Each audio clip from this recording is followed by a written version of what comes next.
Pak Kiai pakai peci putih karena sunat. Akhirnya saya sudah haji tapi keterusan pakai peci hitam karena mulai kecil diharamkan terus keterusan gitu. Pakai serban juga gitu, dulu ada kaidahnya katanya boleh pakai ini harus setelah ini terus keterusan nggak pakai. Tapi ini alhamdulillah dikasih sama Gus Ali ini saya terima. Nah ini iaro apa tamblik tidak tahu. Teman-teman bahasa Indonesia Jawa bahasa Inggris Jadi bahasa Inggris favorit understand juga. Jawa mawon nggih santai-santai mawon nggih. Ini saya tidak tahu saya harus istighfar atau harus syukur. Karena kenapa saya berpikir ini kalau butuh istighfar nopo syukur, mergi termasuk yang paling saya hindari itu acara seperti ini. Cuma ada 2% pengecualian, yaitu guru, keluarga, temannya bapak. Ini Gus Ali termasuk masuk kategori temannya bapak. Saya itu berkali-kali diundang acara publik itu tidak pernah mau. Satu, mungkin nggak bakat ya, nggak bakat juga nggak ingin. Dua, saya tidak cukup punya kemampuan untuk menjelaskan konstruksi Islam yang utuh hanya dalam waktu 1 jam. Karena keyakinan saya ngaji itu harus khatam. Karena saya ini trauma.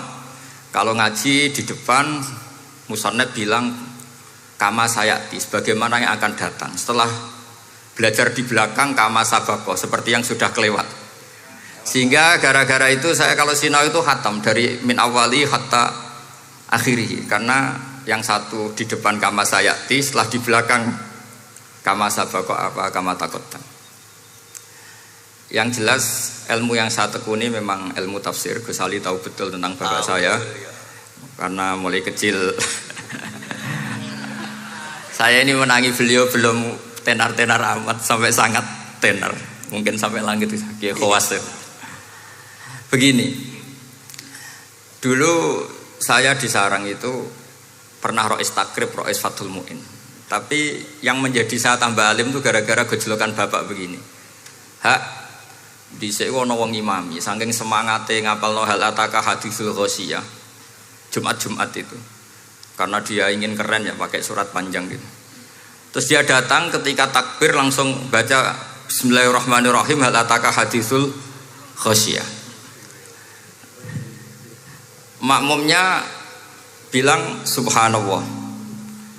Karena dia agak pede dengan surat yang panjang diganti kul ya ayyuhal kafirun. Makmumnya masih bilang subhanallah.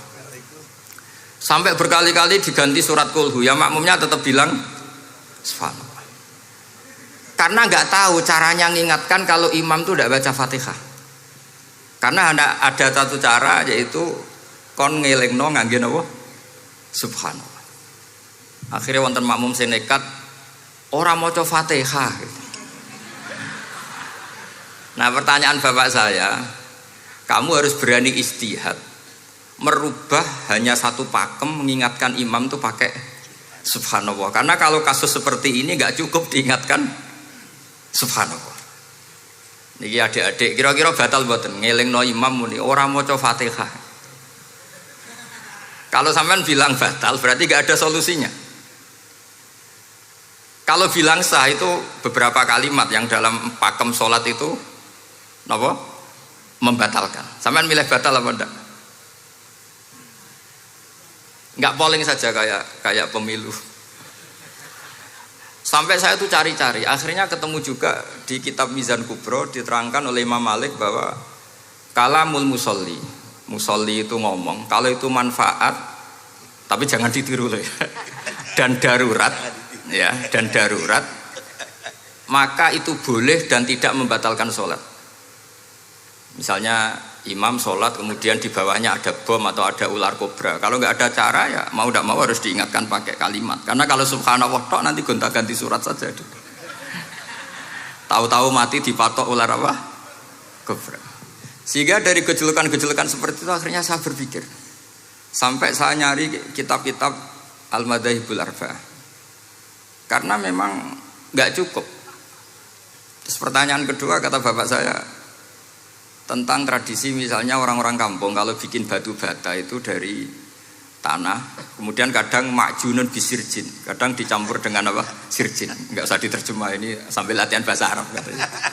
Masa pondok internasional enggak bisa bahasa Inggris sama bahasa Arab? Jamu ma'jun. Ma'jun ya. Ternyata mazhab Syafi'i ianya membolehkan atau nganggap alatut tohara itu dua, al-ma' wa turab. Tapi ternyata dalam mazhab Hanafi termasuk alatut tadhir atau alatut tohara itu an-nar, yaitu api. Alasan Abu Hanifah, orang mukmin yang banyak dosanya itu untuk masuk surga itu disucikan dulu di neraka. Artinya an-nar itu al-mutahhirah. Nar itu gunanya mensucikan. Sehingga batu bata karena sudah mengalami proses dibakar, maka berarti suci meskipun ma'junun bisirjin. Ya tapi jangan pakai tayamum, pakai apa? Nah, jadi kalau Anda mandi junub atau nggak punya wudhu, kalau nggak ada turab sama apa? Air, ada solusinya yaitu wudhu pakai nar. Tapi itu jelas haram itu kalau itu, karena nggak mungkin nggak ada turab itu nggak mungkin. Sehingga ini penting, gejolokan-gejolokan para ulama, para guru ini penting. Karena ternyata para nabi itu menjadi pinter, itu ya karena digojlok pangeran. Saya punya sekian contoh di kitab-kitab para wali. Ketika datang malakul mauti ke Nabi Ibrahim dan akan mengambil nyawanya, itu Nabi Ibrahim tangklek, kowe sapa? Aku malaikat. Ono apa? Ditugasno pangeran mencabut nyawa Anda. Terus kata Nabi Ibrahim, apa kamu tahu saya ini siapa? Ya tahu, Anda Khalilur Rahman, kamu kekasih Allah. Terus kata Nabi Ibrahim, hal ra'aita habiban yumitu habibah. Masa ada kekasih membunuh yang dikasih? Pasti Anda salah. Ya karena malaikat nggak pernah ngaji di sini, di progresif ini. Dia tidak bisa jawab. Akhirnya niki kalau pamit, niki kalau sembuh niki cekap. Niki cekap. Bingung, betul kulino nih bingung.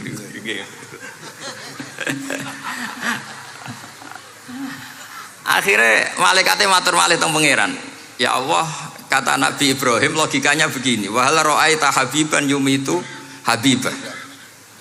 Mosok kekasih kok dipateni kekasih. Terus kata Allah gini, ya sudah bilang gini sama Nabi Ibrahim, sama Ibrahim. Wa hal ra'aita habiban yakrahu ayyalqa habibah. Mosok kekasih kok ora siap ketemu sing dikasih. Akhirnya Israel datang lagi. Balik mana? Gini logikanya dibalik sekarang begini gitu. Wa hal ra'aita habiban yakrahu ayyalqa habibah. Terus Ibrahim bilang oke ya, enggak masalah, sudah. Artinya apa? Kita ini diajari satu logika.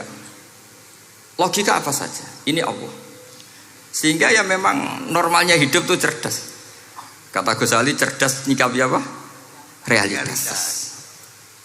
Ini penting saya utarakan. Saya punya sekian contoh kecerdasan para nabi. Saya berkali-kali cerita, nabi yang sezaman itu sebetulnya 3, tapi yang ilmunya level itu hanya 2. Karena ada yang sezaman yaitu Ibrahim dan Lut. Tentu tidak level karena Nabi Lut itu pernah keponakan Nabi siapa? Ibrahim.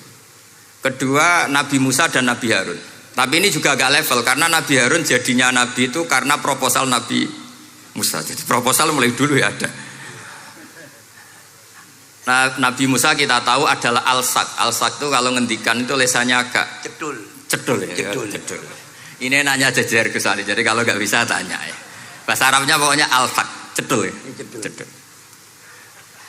Karena masyhur ya kita tahu cerita itu Musa yang kecil itu wis beling. Jadi nak digendong Fir'aun itu dijabuti jenggote. Padahal masih kecil. Sesuai Fir'aun curiga dasar Bani Israel. Lama-lama dia memutuskan sepatah ini aja ini jelas darah-darah Israel.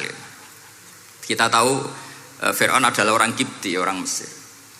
Setelah berkali-kali gitu terus tanya gini sama Asia, ini anak ini sudah bisa mikir, memang dasar Bani Israel jadi gak suka orang Kipti. Orang bah cah cilik biasa gak masalah. Singkatnya terus dites ada jamroh, ada bara api sama apel. Sebetulnya Musa ini sudah tahu mau ngambil apel, tapi kalau dia ngambil apel dibunuh sama Fir'aun berarti bisa membedakan. Akhirnya sama Jibril diarahkan ngambil apa? Api jamroh tadi. Akhirnya agak ditelan terus menjadi lesannya apa? Cedul. Sampai sepuh jadi nabi tetap begitu.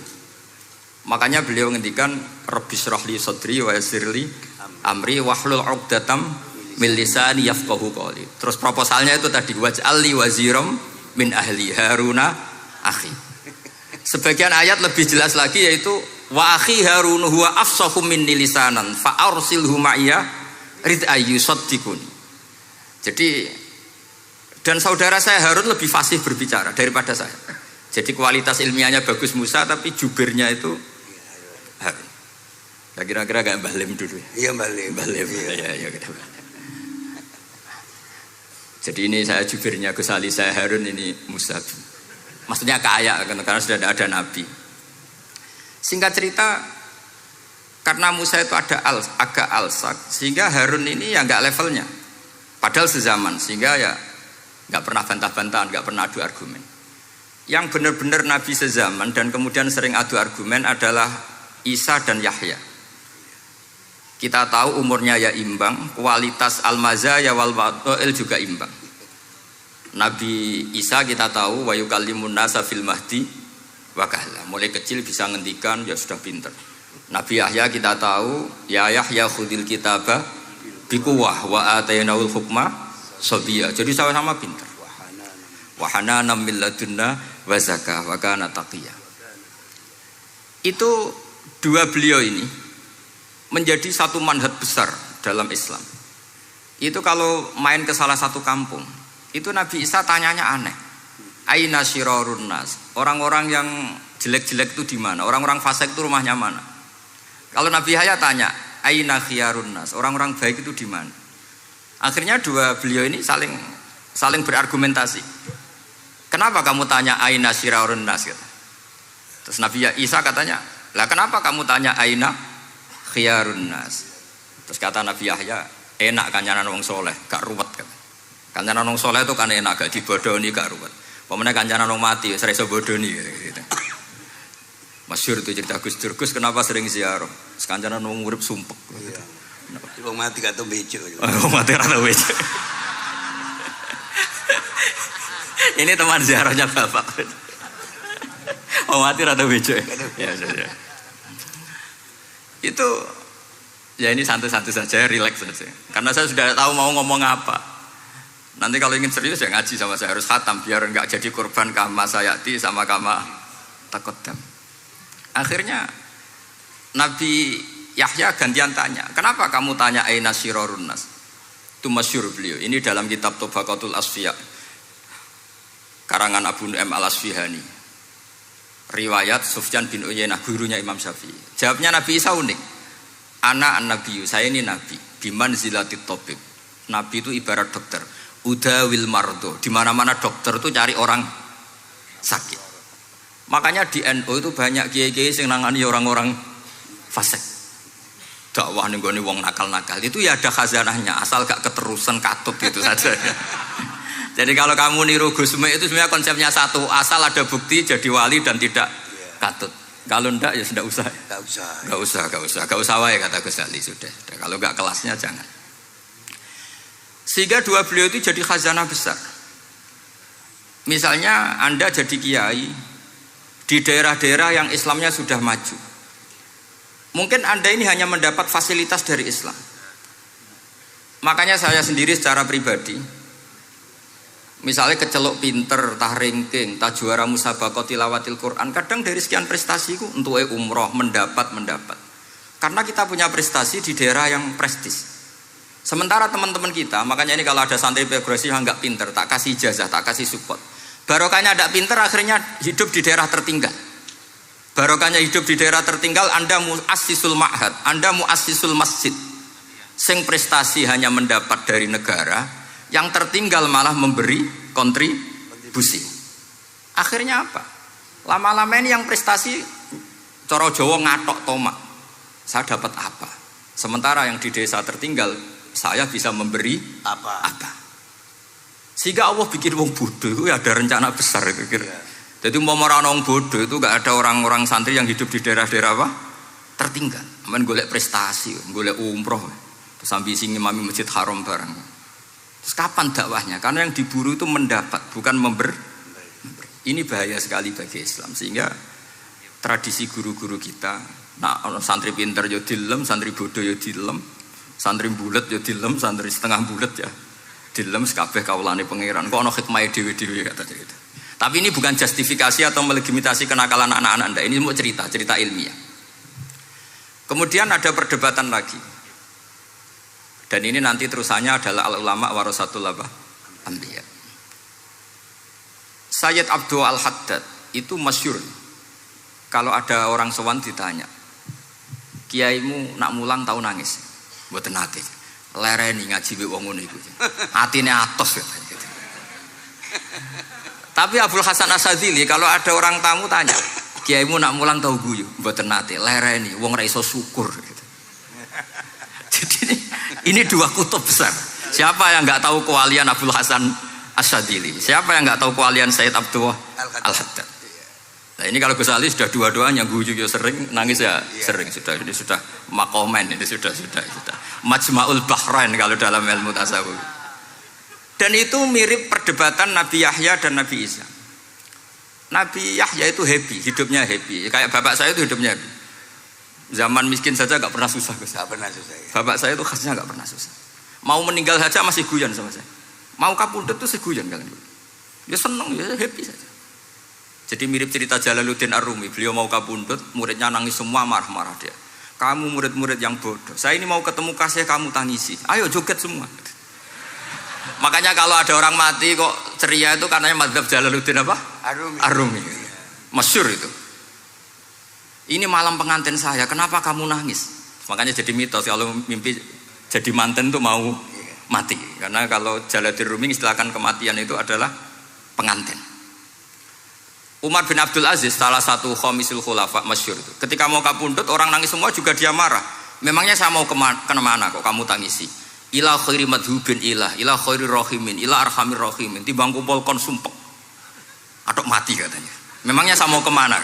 Ila khairi madhubin ila, ke zat yang terbaik yang kita tuju. Ini mirip Nabi Yahya. Sehingga Nabi Isa ngejlok, Mali aroka dohikan ka'annaka ta'manu min makrillah. Kamu kok sering senyum, sering guyu, ngakak-ngakak. Seakan kan kamu tuh tidak pernah akan kena siksa. Nabi Yahya gantian bales. Mali aroka abisan ka'annaka taqnatu min rahmatillah. Lah kamu merengut terus koyo ora ono rahmate pangeran saja. Ini terjadi madzhab antara Abdul Hasan Asyadzili dan Sayyid Abdul Al-Haddad. Sayyid Abdul Al-Haddad juga diikuti banyak kiai. Itu kalau habis sholat tuh masih susah diterima enggak. Sholat kita makbulah apa enggak, puasa kita makbul apa enggak, sujud kita makbul apa enggak. Tapi kalau Abdul Hasan Asyadzili, kalau ada orang tanya gitu dimarahin. Sujud kula ditampi mboten ya Sayyid Abdul Hasan Asyadzili. Gak usah mikir ngono, ditakdir sujud wis luar biasa. Orang angger wong ditakdir sujud, gak usah mikir ditampa ta ora. Loh iya, ketika kita nanti ketemu Allah, prestasi betul gak pernah sujud itu. Sebagai hamba kita bangga pernah sujud, terus gak penting ditompo tau. Bahkan kalau anak-anak muda ini kepengen ditompo niat elek, ditompo digajar pangeran terus mlebu swarga terus sama bidadari gitu. Jadi muni ditompo tapi pikirannya sudah ngayal macam-macam. Kalau madzhab Abdul Hasan Asyadzili tidak.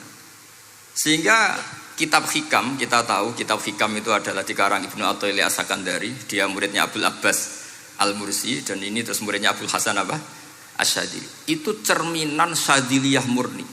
Ya saya ulang lagi, itu cerminan Syadziliyah murni. Sehingga beliau ngendikan masyhur itu, qalilul amali ma'a syuhudil minnah minallah khairun min kasiril amali ma'a ru'yatit taqsir. Jadi amal sedikit tapi yakin itu anugerah Allah, lebih baik beramal banyak tapi masih merasa salah karena ra ono syukure. Makanya bapak saya Gus Ali ana wong abangan gelem salat, gak tahu gak disahno sah terus. Ketika ada orang fikih marah-marah tapi rubah gedang, wes rubah gedang lah, pokoke sah terus. Pokoknya sah terus. Ini sangat-sangat sadili berarti. Ini penting saya utarakan supaya khazanah kita itu tidak pernah habis. Karena al ulama warasatul anbiya. Nabi tidak dawuh warasati, tapi warasatul anbiya. Sehingga semua watak para nabi sebelum Rasulullah Shallallahu Alaihi Wasallam itu semua tercermin pada umatnya Rasulullah Shallallahu Alaihi Wasallam. Cerita paling terkenal tentu Asra Badrin. Tawanan-tawanan perang Badarin mau diapakan? Rasulullah istasyara Abu Bakrin. Terus kata Abu Bakar, Itu keluargamu ya Rasulullah. Hum ashiratuka, hum aqaribuka. Ya maafkan saja. Terus ditanya Umar, menurut kamu gimana Umar? Itu kan orang-orang yang ngusir engkau ya Rasulullah. Yang dulu ingin membunuh engkau, sekarang ketangkap ya bunuh, kok repot. Apa kata Rasulullah? Masaluka ya Abu Bakrin kamasali Ibrahim isqala faman tabi'ani fa innahu minni wa man asani fa innaka ghafurur rahim.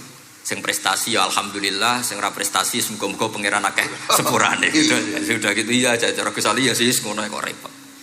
Wa masaluka ya Umar kamasalin Nuh isqala rabbi la tadzar alal ardi minal kafirina dayara. Sudah habisi saja ning donya kok kafir. Tapi anehnya apa? Rasulullah akhudha bi madzhabi Abi Bakar. Nabi mengambil pendapatnya siapa? Abu Bakar. Karena Nabi kena khitab anit tabi millata Ibrahim apa? Hanif. Akhirnya terus keterusan. Akeh kiai NU nek ana umat salah dibarno nganti ra roh nak salah. Makanya kenangan saya sama Mbah Sal Mahfud karena beliau itu sepupu sama Mbah saya di Israel itu. Kata Mbah Sal gini, "Hak umpama pantes," kata beliau ini, "umpama pantes, pondok-pondok itu tak sertifikat." Kenapa, Mbah?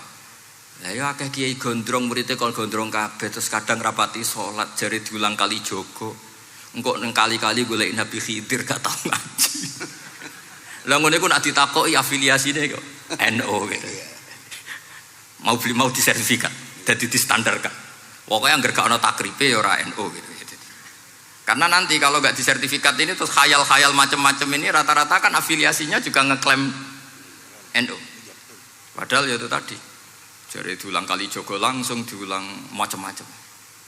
Ini penting saya utarakan karena standarisasi ini penting. Caranya gimana? Kita harus sebanyak mungkin baca khazanah Islam.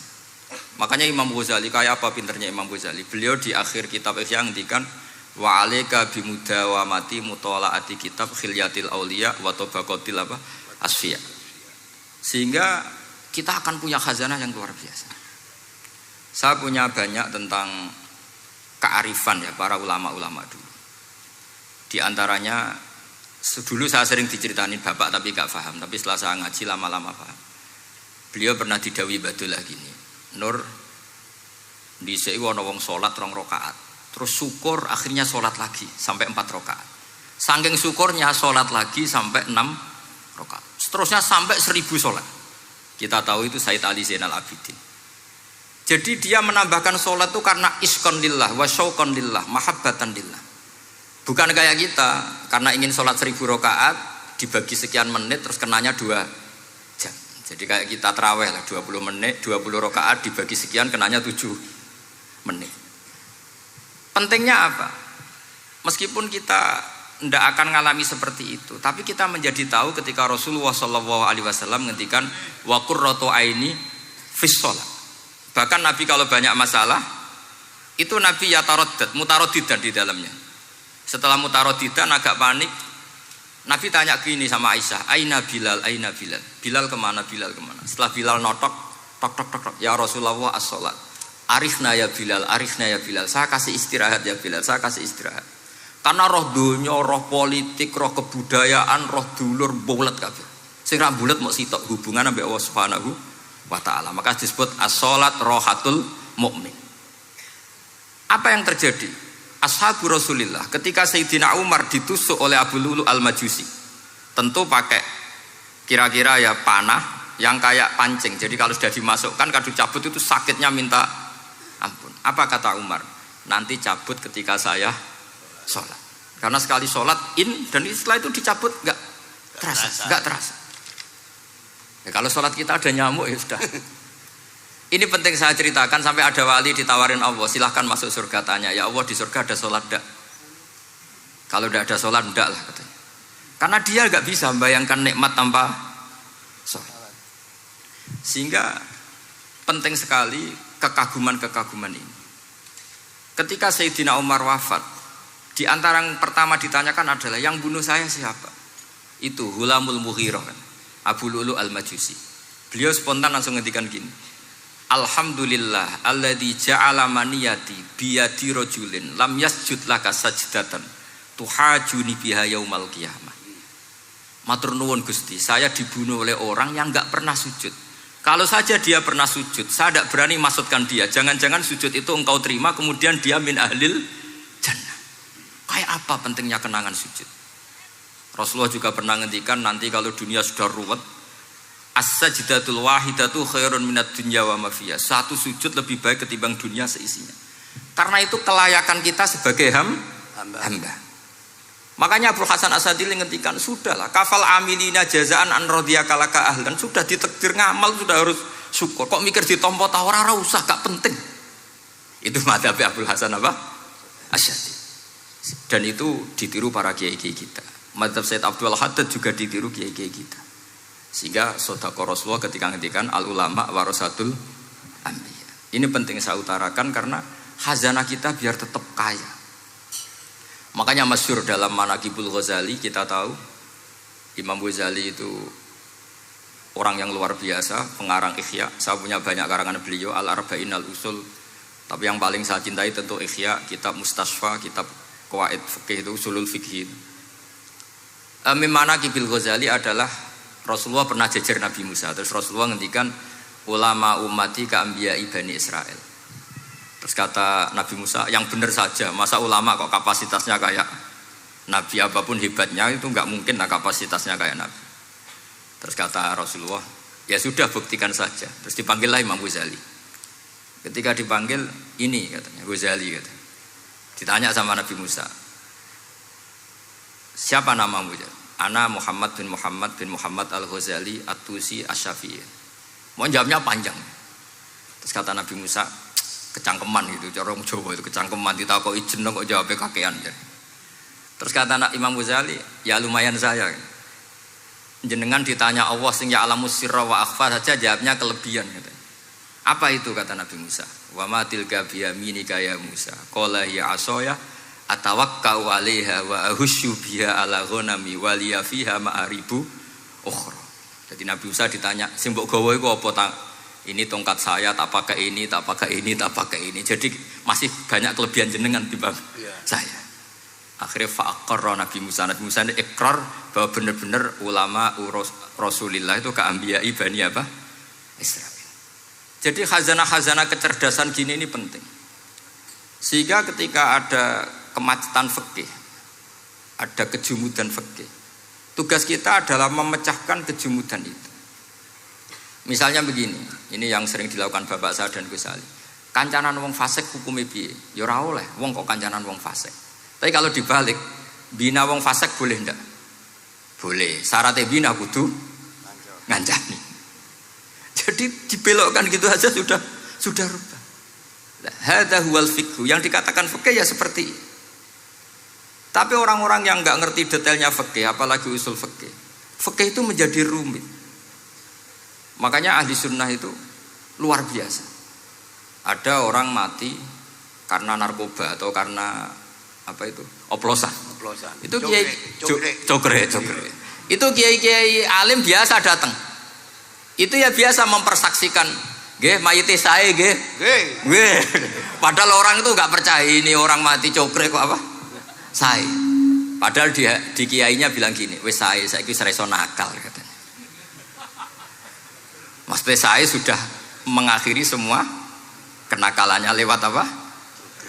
Lewat kematian tadi. Karena itu doa Rasulullah. Rasulullah itu kalau ngedikan itu luar biasa. Allahumma ij'alil hayata ziyadatan li fi kulli khairin wal mauta rohatan li min kulli syarrin. Ya Allah, jadikan hidup ini ziyadatan li fi kulli khairin. Jadi anggap saja kalau hidup itu berarti potensi tambah baik. Anggap saja kalau mati itu akhir dari segala keburukan. Berarti orang cukri ini mati itu baik apa buruk? Baik, karena dia sudah tidak bisa buruk lagi. Makanya saya. Nah ini khazanah yang luar biasa. Karena tadi kematian adalah ar-rohah min kulli apa? Syarrin. Nah ini sesi kedua, mungkin ini tinggal seperempat jam atau setengah jam. Saya ini karena biasa ngomong lama. Saya mau menerangkan kalimat tauhid. Ini penting sekali. Kalimat tauhid itu kata Ibnul Qayyim Al-Jauziyah dalam kitab Zadul Ma'ad. Ini kitab kesayangan Sayyid Abdul Al-Haddad. Sampai beliau ngendikan, ya letani minha iddatan nusakhin li uhdiyaha ila tullab. Semoga saya punya naskah banyak yang mau saya hadiahkan ke santri-santri. Saking pentingnya kitab apa Zadul Qayyim. Itu beliau mengartikan la ilaha illallah itu luar biasa. Kalimat ini adalah kalimat super. Allah bikin surga juga demi kalimat ini. Siapa yang menerima kalimat ini maka masuk surga. Yang menolak kalimat ini maka dimasukkan neraka. Kita tahu neraka itu kalau ada batu dicemplungno, itu sampai ke bawah itu nunggu 70 tahun. Kayak apa kedalamannya? Bego siapa saja tidak akan bisa itu bikin apa? Neraka. Karena kalau batu dijatuhkan nunggu 70 tahun itu sampai kok riha. Itu dibikin juga untuk orang yang menolak la ilaha illallah. Kemudian karena manusia butuh latihan, dibikinlah langit dan bumi supaya didiami manusia untuk menerima konsep la ilaha illallah. Karena manusia butuh pelatih, diutuslah para rasul untuk melatih la ilaha illallah. Dan kalimat ini andaikan ada orang kafir 70 tahun, kemudian dia melafadzkan la ilaha illallah Muhammadur Rasulullah, maka semua kekafirannya dihilang. Maka santri-santri yang aswaja ini harus yakin, ia adalah kalimatun dakhala bihal kafiru al-islam. Ini kalimat yang orang kafir 70 tahun saja menjadi muslim. Tapi sekarang banyak gerakan dengan kalimat yang sama malah orang Islam menjadi kafir. Itu kira-kira kelompok aneh napa mboten? Hanya karena la ilaha illallah banyak kelipatok dihukumi kafir.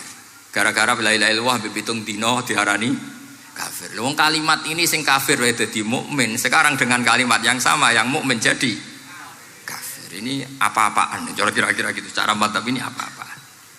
Ini penting saya utarakan. Jadi kepastian tauhid. Ngendikane pangeran kul lil ladzina kafaru iyantahu yughfar lahum ma qad salaf. Makanya Abdul Hasan Asyadili ketika nafsirkan fa'lam annahu la ilaha illallah wastaghfir li dzambika walil mu'minina wal itu ai bihadhil kalimah kata beliau. Kamu harus camkan bahwa la ilaha illallah. Dan setelah itu kamu baru sah istighfar untuk kamu sendiri maupun untuk orang mukmin siapapun, mukmin mukminah.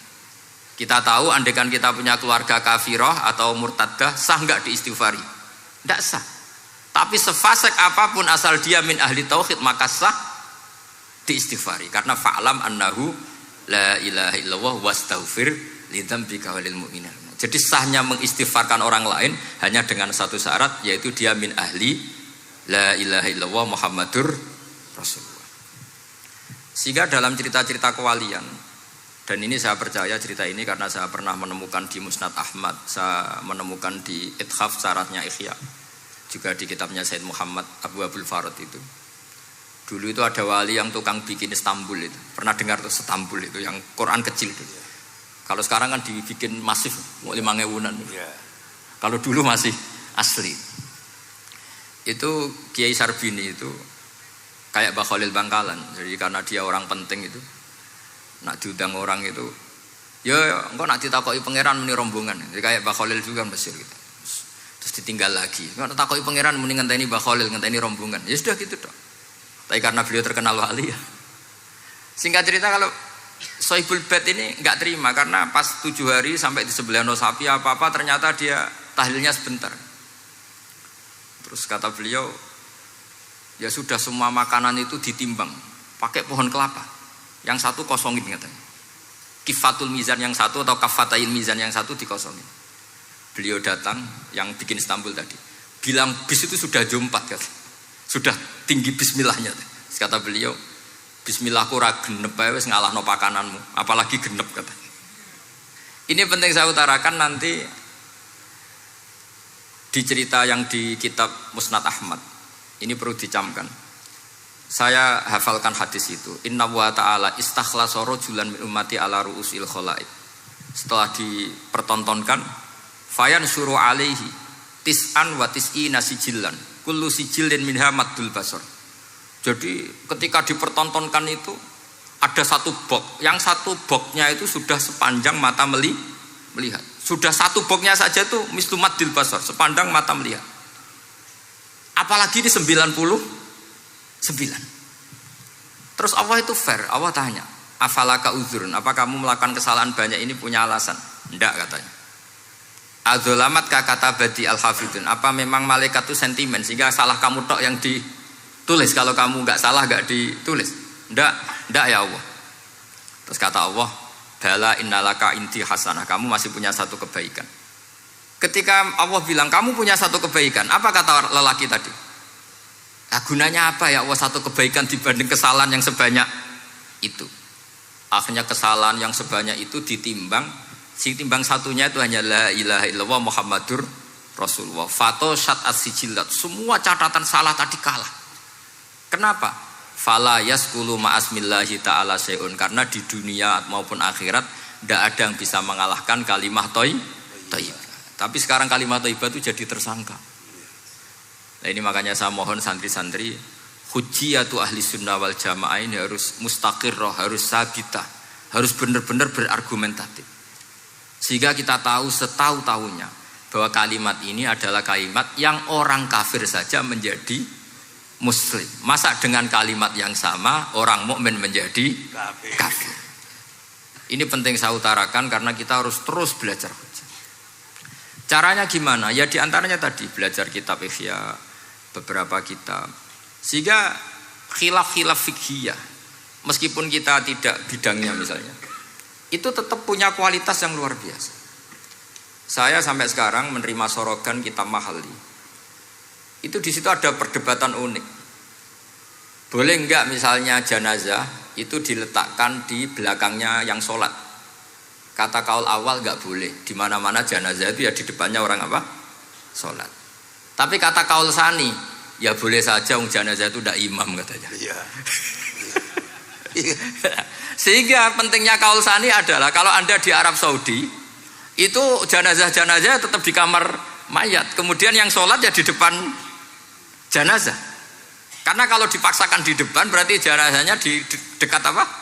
Ka'bah. Kayak apa kreditnya Mekah.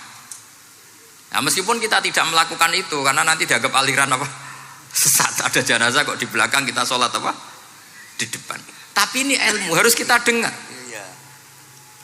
Begitu juga khilafnya kaul qadim dan kaul jadid. Menurut kaul jadid, yang namanya sujud itu harus 7 anggota. Karena kata Rasulullah SAW, umirtu an asjuda ala sab'ati a'zumin al-jabhah wal yaden wal rubbaten wal kodamen. Berarti al-jabhah 1, yaden 2, kodamen rubbaten 2, kodamen 2. Sehingga kalau kiai-kiai fanatik fikih, itu nak anak-anak sujud ngongkrong dipetel-petel loh. Mergo supaya 7 apa? Anggota.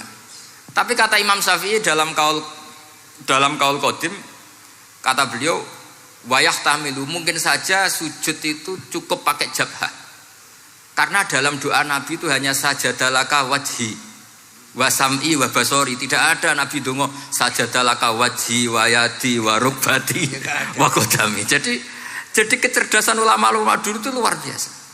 Sehingga kalau kita baca pembanding-pembanding itu, lama-lama kita menjadi cerdas. Ini yang terakhir saya cerita tentang Imam Ghazali. Dulu banyak orang yang bermadzhab pentingnya uzlah. Sehingga banyak ulama yang uzlah. Alasannya kumpul wong serepot tok. Paling gak ngerasani wong lah. Minimal dosanya ngerasani wong. Singkat cerita banyak ulama yang uzlah. Kemudian umat ini dipimpin aliran-aliran sesat. Terus ulama yang uzlah-uzlah itu diparani sama ulama yang sudah jadi wali. Ya akalatal hasis, karena dia di hutan sehingga makannya hanya rerumputan. Taraktum ummata Muhammadin sallallahu alaihi wasallam fi aidil mubtadi'ah. Betul uzlah itu baik, tapi membiarkan umatnya Nabi dipimpin orang-orang yang sesat. Makanya kita terima kasih sekali Gus Ali ada di antara kita, membimbing kita, membina kita. Jangan terus dunia wis rusak tinggal nawa tidak bisa. Ini ummatur Rasulillah. Ummatun marhumah, ummatun mahfudhah, ummatun mar'iyah. Insyaallah apapun kondisinya kita tunggoni, baik dalam skala negara, masyarakat maupun kultural. Saya kira demikian. Wassalamualaikum.